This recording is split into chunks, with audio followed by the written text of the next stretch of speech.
Hi, everyone. Welcome to another episode of A Closer Look. I'm Donna Giroux, the Executive Director at CATV.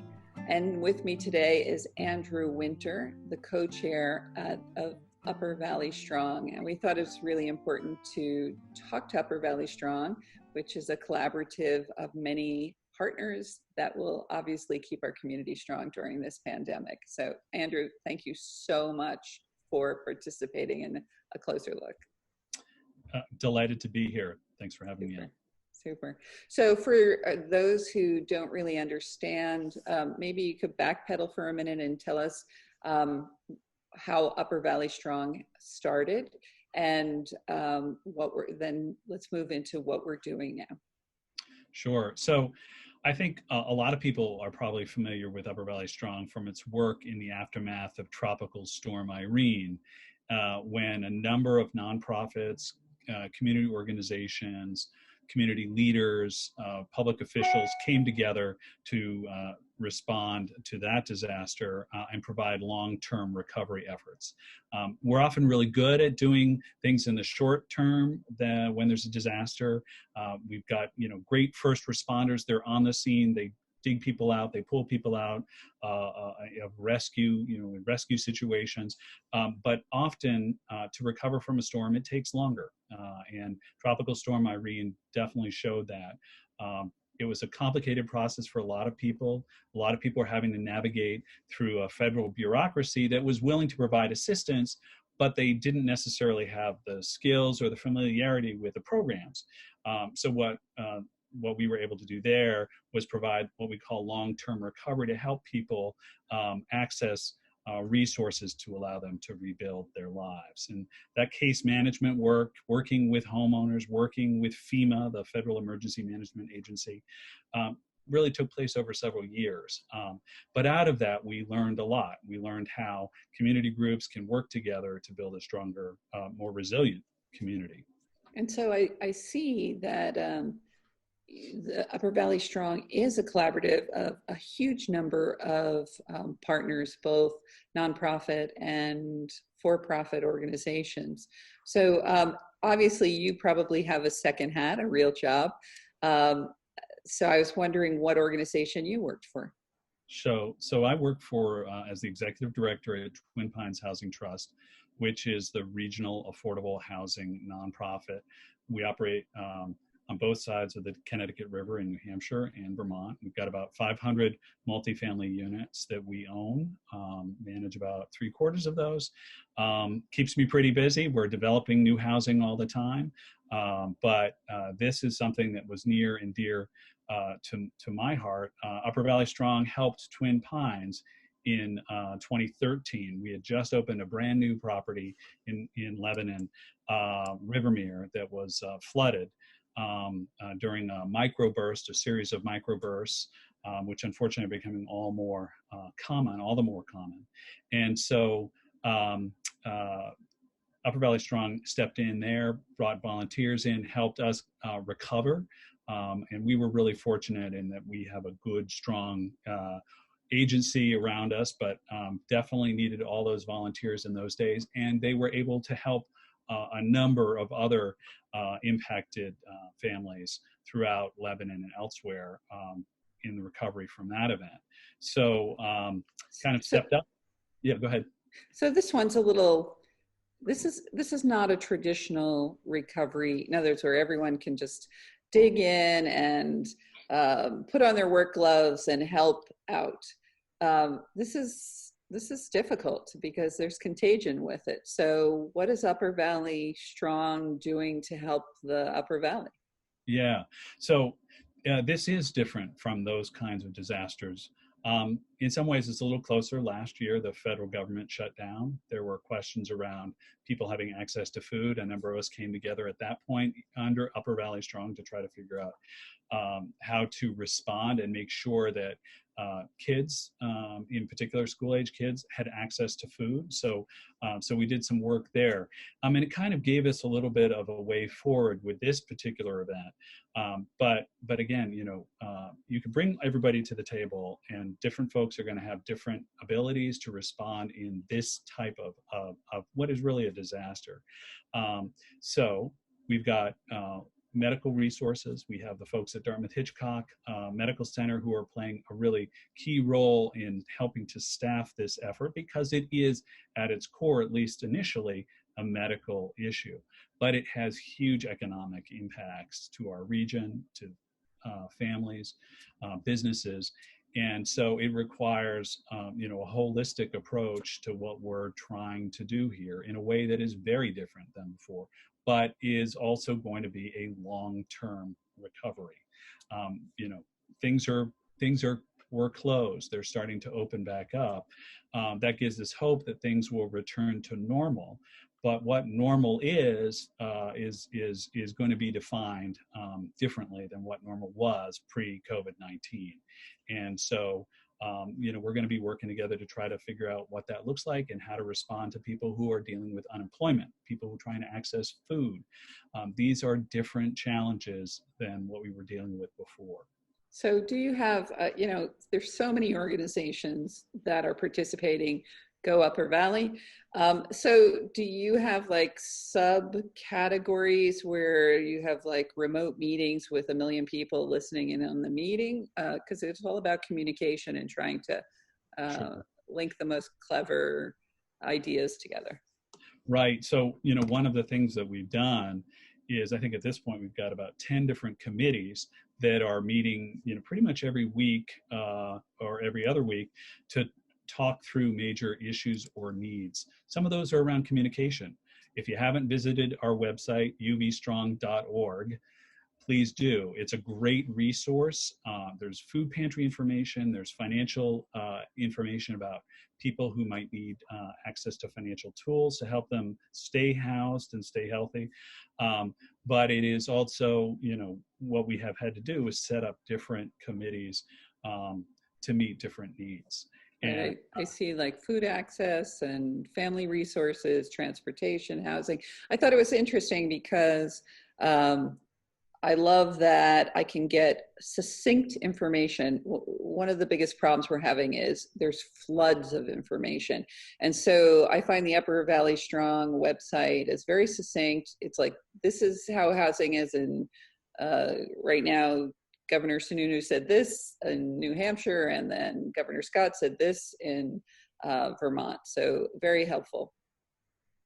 Yeah, I mean, one of the great strengths that we have is in this region is that we are a bi-state region, but it also can be challenging because we've got so much information coming at us, and what's going on in New Hampshire may not apply. I mean, examples: construction was allowed while things were shut down in New Hampshire, but weren't allowed in Vermont. Well, how do Vermont businesses deal with that and respond? So, our goal is to try to make information accessible. And again, we're not a 501c3 standalone nonprofit.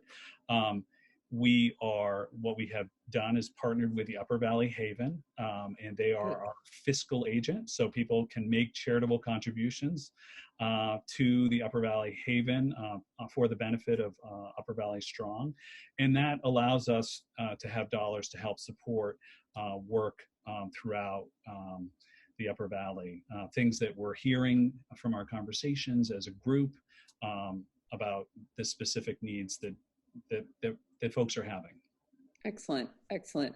Maintaining older adult health, financial relief, unemployment. So basically, this is a wonderful aggregator of information. It's worth people who are watching, it's worth spending 5 minutes scrolling through uppervalleystrong.org, because obviously there's something that you'll need to know. And the thing about resiliency efforts is, like you said, is first and foremost a health issue now, but there's all those ancillary cause and effect issues, and people get fatigue from hearing about things and being confused. So I think this is a site that's worth going back to throughout the next couple of years, actually. Yeah, I will say, we think of the pandemic as a healthcare issue, and it is. But a lot of the kinds of work that we're doing and will be doing are about community health and population health in in that general sense, because we're trying to make sure that people have access to food. We're trying to make sure that seniors who are isolated have that outreach to them. And we're trying to make sure that there are supports for the Meals on Wheels programs that are providing meals to seniors across our region in both states. So those are a couple of examples of things that we're trying to help out with. It's funny, I just spoke with Grafton. We just did an episode with the Grafton Regional Development Corporation, and also with Senior Solutions Vermont. So many of the partners on I should probably just go through the partners on your list in your website and interview each and every one of them, because they're doing amazing work in this dire time. So I was wondering, is there anything specific, like if I want to volunteer, let's say I have no money, but I have a little time, does your website address that as well? Yeah, so we've been really fortunate. There's a great group of the volunteer coordinators of about 35 nonprofits in the region use something called Volunteer Hub. And so we've been able to sort of latch onto them through the Upper Valley Haven and Listen in particular.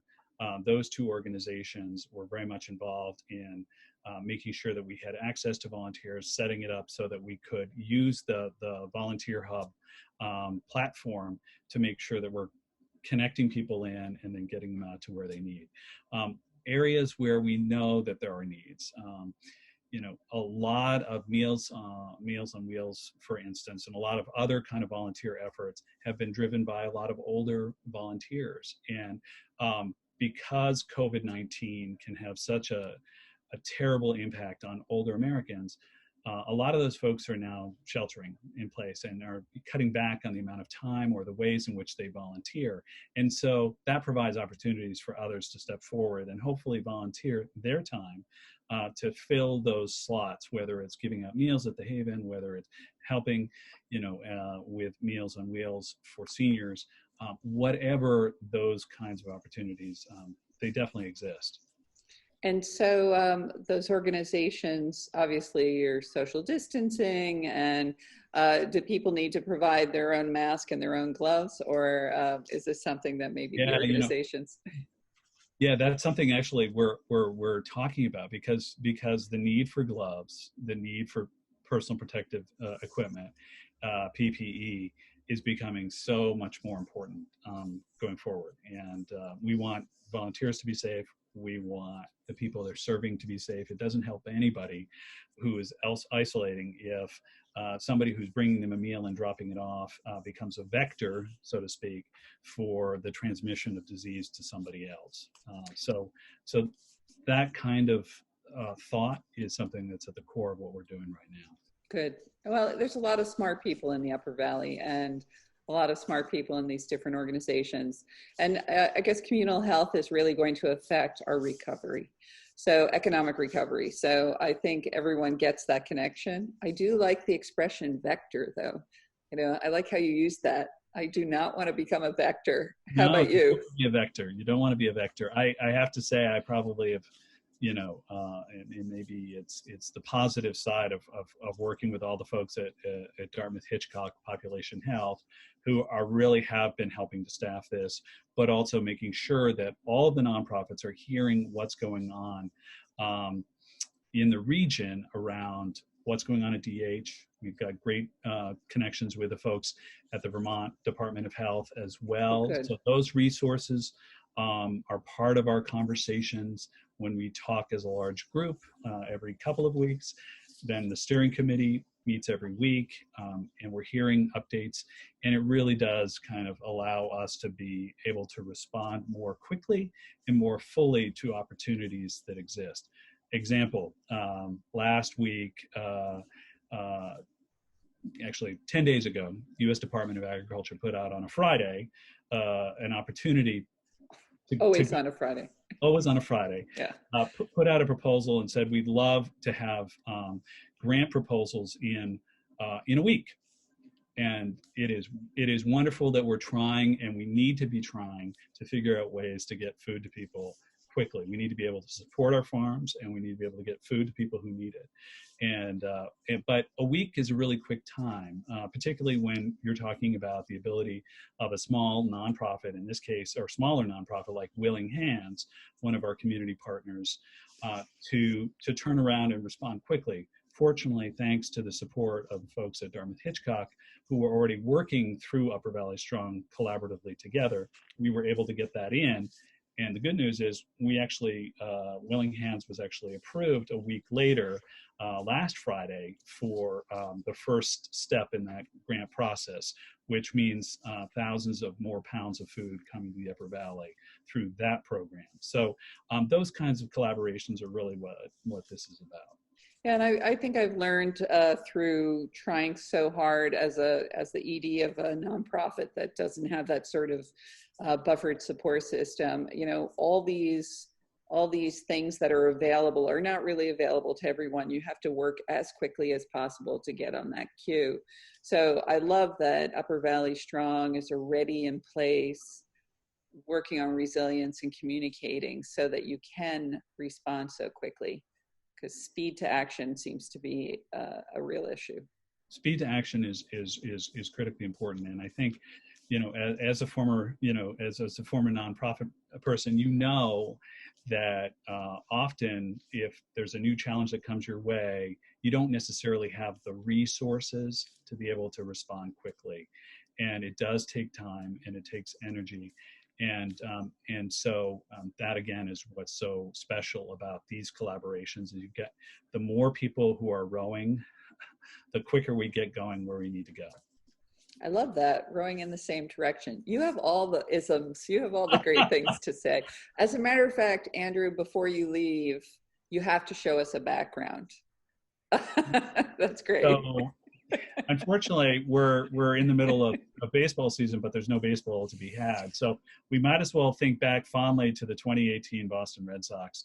And here we are at Fenway Park in the postseason in 2018. Well, you picked the appropriate image, because Upper Valley Strong is all about working together. And that's a wonderful example of working together. So think of yourselves as all those collaborative organizations and volunteers are on the field for us, and the rest of us are just have our masks on in the stadium. So what else can you share with us, please? Yeah, so, you know, one of the things I wanted to just talk about is the breadth of organizations that we're able to support. So in addition to providing staffing and people resources, one of the things that we're also doing is providing financial resources to help nonprofits with targeted needs and specific needs at this time, whether it's making sure that community nurses had access to thermometers. That was something we were able to step forward and help with. We talked a little bit about helping Willing Hands with support while they applied for grant, but we were also able to help them staff up, because now they're supporting 50 to 60 organizations a week in our region. These are food shelves. Some of them are bigger organizations like Listen and The Haven, but many of them are smaller food pantries and food shelves that they're getting supplies to and food to. They needed more staff, so we were able to help that. We were able to help our older adults with access to Meals on Wheels through the Bugbee Senior Center, the Woodstock Thompson Senior Center in Woodstock, as well as the Grafton Senior Center.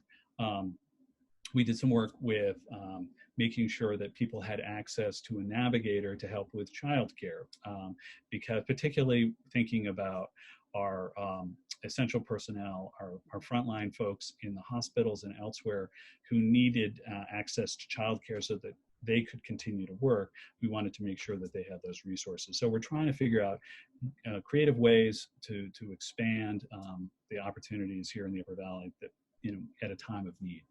And if people are realizing a need, can they contact Upper Valley Strong and say, hey, I don't see this on your website, I don't see information, and I really need to figure out this sort of a solution to this sort of problem? Would this be a place?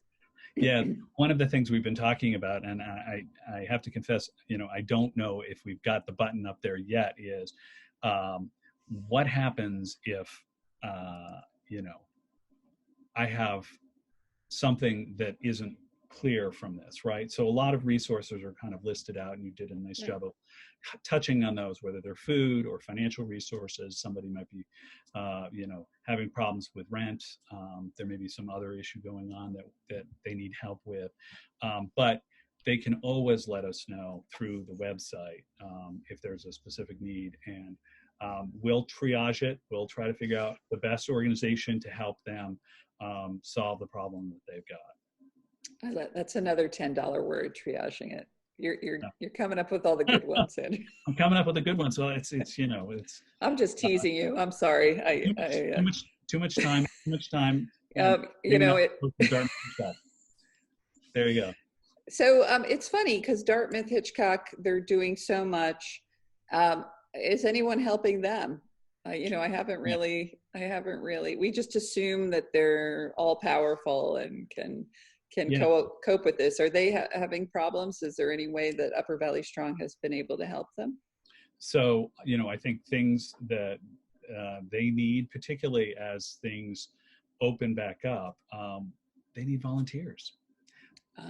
In part because, think about it, the volunteers right now, again, I talked about the fact that many of the volunteers are older.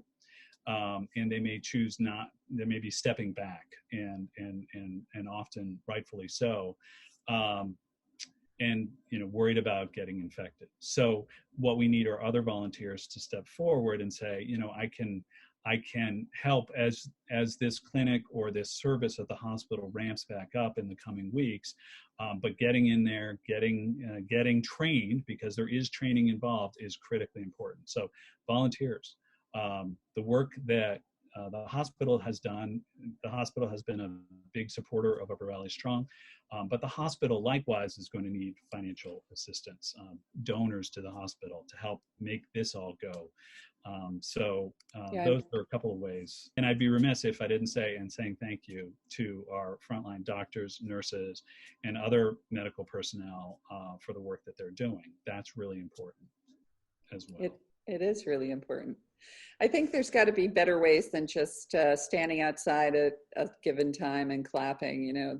There's got to be very substantial. Their fatigue must be great as frontline essential workers. Yeah. I think vacations in the Bahamas for everybody. What do you think? That sounds like a plan. You've got the credit card? Yeah. CATV definitely doesn't. We're one of those poor nonprofits who's losing money.